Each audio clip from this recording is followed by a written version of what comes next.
and welcome back. Today I wanted to talk about books. I've let the way I interact with books define me for a long time. I was a very avid reader as a child. I remember reading like every single book they had in the fantasy section for the kids, and then I had to go over to the adult section to find more books just because I had ran out of ones to read. The way that this changed is when I turned 16 and I entered the academic world through high school. I no longer had time to read for fun. And then when I did have time, I didn't want to read because I had been reading so much. I wanted to do something else. And I would say that's when my kind of passion for reading really dwindled. And it's been really hard to get it back ever since.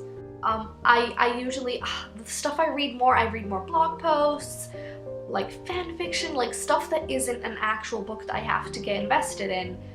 Which is why it's really important to me when I do find a book that I really like, I consume it as fast as I can because I'm afraid that I'll lose that spark and just not want to finish it anymore. And there's so many books that I have not finished just because they're so boring, or they're just boring to me because I've put them down and then never had the time to take them back up. This is why for me, when I read, it's good if I'm, for example, at work, which is quite quiet sometimes, so I have a lot of time to just sit and read, because if I'm at home, I'm gonna be on social media or on YouTube in some way and not reading. So these books have sort of aligned with the time in my life where I've had time to read outside of the home, and they've really captivated me. So I have 4 books that I'm gonna talk about. Let's get to it. So the first book I want to talk about is this one. It's called The Versions of Us, and it is by Laura Burnett.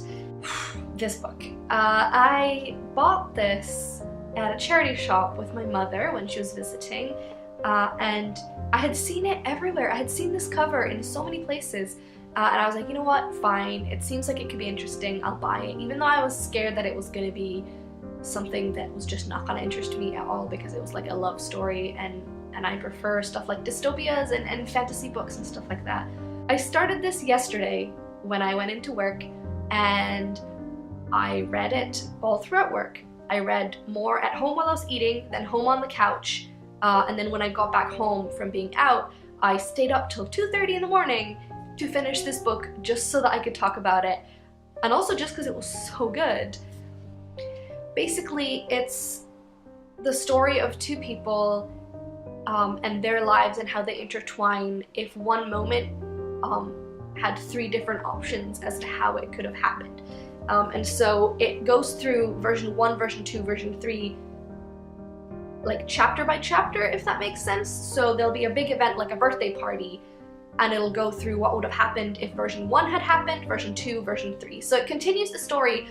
There's 3 stories, but they're told intertwined, so it's really kind of, well, it's a little bit confusing at first to remember like what happened initially to make it this way, but once you get into it, it's really fascinating, and it's one of those books that's kind of like a happy sad, because it goes through basically the whole lives of these people. It starts in 1958 and it ends in 2014, and it goes through their lives and their, like, the important bits in their lives, and people having children, people getting married, getting split up, and it feels really like melancholy and nostalgic, even though I haven't been alive in most of the times that they talk about in this book, but it made me feel really nostalgic and melancholy, and it made me really appreciate the people I have around me, if that's not too cheesy to say. Like, it made me really glad about the people I'm with, and kind of stress less about like every decision being the most important decision, because it just kind of encourages to go with the flow and do things that are meaningful, and I really appreciate that. This is a really good book, and I will lend it to you if you want me to. The next book is this one. It's called I'll Eat When I'm Dead, and it's by Barbara Burland. And this book I bought at the airport in London. Funnily enough, I chose this one over The Versions of Us at the store. Like, I was looking at both of them and then I just chose on this one, which is funny in how I ended up having The Versions of Us later on, and how that probably affected me making this video. So maybe if I hadn't found that book when I did, I wouldn't be making this video now. Anyhow, This is a really good book. I remember as a teenager reading Devil Wears Prada and then watching the movie and being really into that whole like concept of a fashion magazine and like the fashion world, and everyone's like bitchy but like really well dressed and like that kind of thing.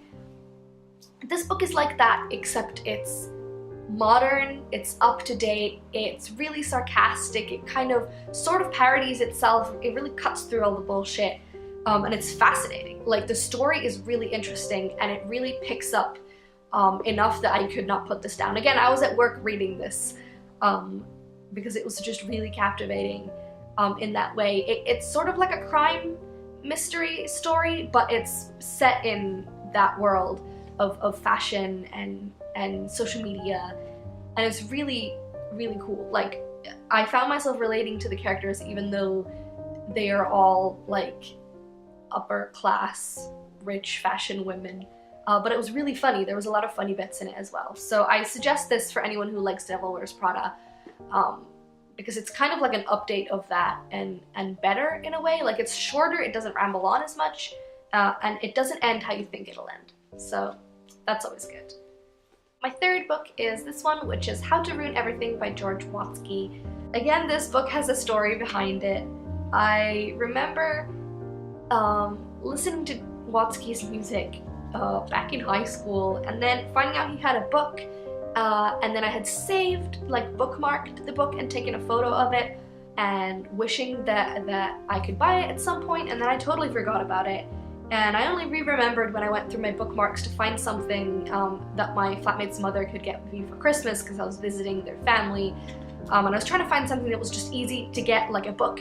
And this was in my bookmarks, and I'm so glad that I bookmarked it those years ago, because it's a really cool book. It's kind of autobiographical, so it's stories of his life, of different things that have happened to him in different times. You would not believe these are true. Like, a lot of these are just fascinating in the way that something like this can actually happen to a person. It's kind of encouraging as well, because it's the story of someone who's trying to make it and try to find something that they're good at and then trying to make it in that. And it's really encouraging to see that someone who's still semi-well known can still struggle, and how they have struggled, and how you don't have to get there immediately. I remember initially wanting to read this because it has a Lin-Manuel Miranda quote on it, but thank you, Lin, for making me read this by reviewing it, because it is a very good book. Even though it says essays on the cover, do not be deterred by that. They are stories and not really essays, so no worries. Last but not least, I have a classic, which I got on the hype train for way too late, and that is Brave New World by Aldous Huxley. This is a book that I had sort of heard of, maybe in passing in high school, never really realized that it was something I could read. No one really talked about it that much. And then I found it in a charity shop, and mostly I just loved the cover. Like, if you can see, it has sort of like a baby, but it's in Technicolor. I don't know. I really loved the cover, and for me, the cover is half of the reason why I'm attracted to a book in general, why I'll want to pick it up if it has a cool cover. So this is like the vintage edition where they've like redesigned the stuff.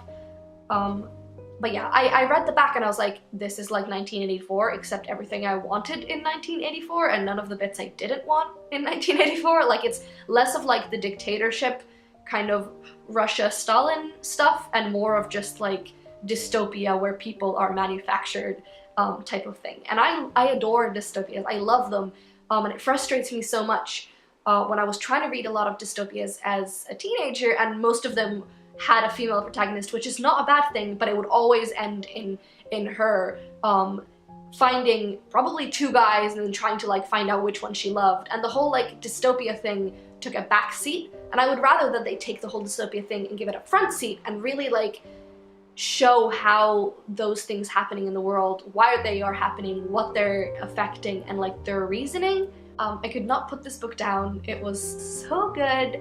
And it's one of those things where people tell you it's a classic and then you don't want to read it because they say it's a classic, and you don't want to read classics because most of them are most likely boring and not very good or relevant anymore. But this is still relevant and this is not boring, and I'm really glad that I did not let the fact that it's an older book put me off. as it has with a lot of other books where I'm just like, you know what, I'm not gonna waste my time on something that's boring just so I can have like the social capital of saying that I have read it because it's a classic.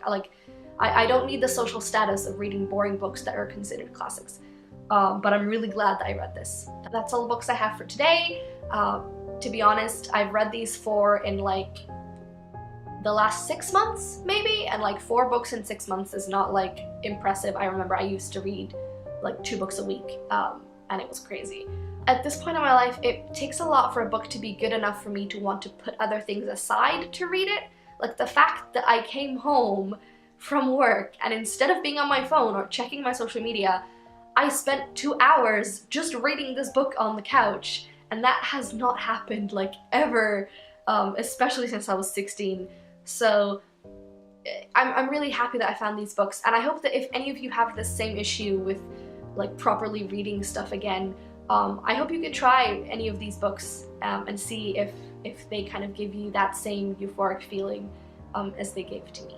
So yeah. Thank you for watching again, and I will be back soon. Bye!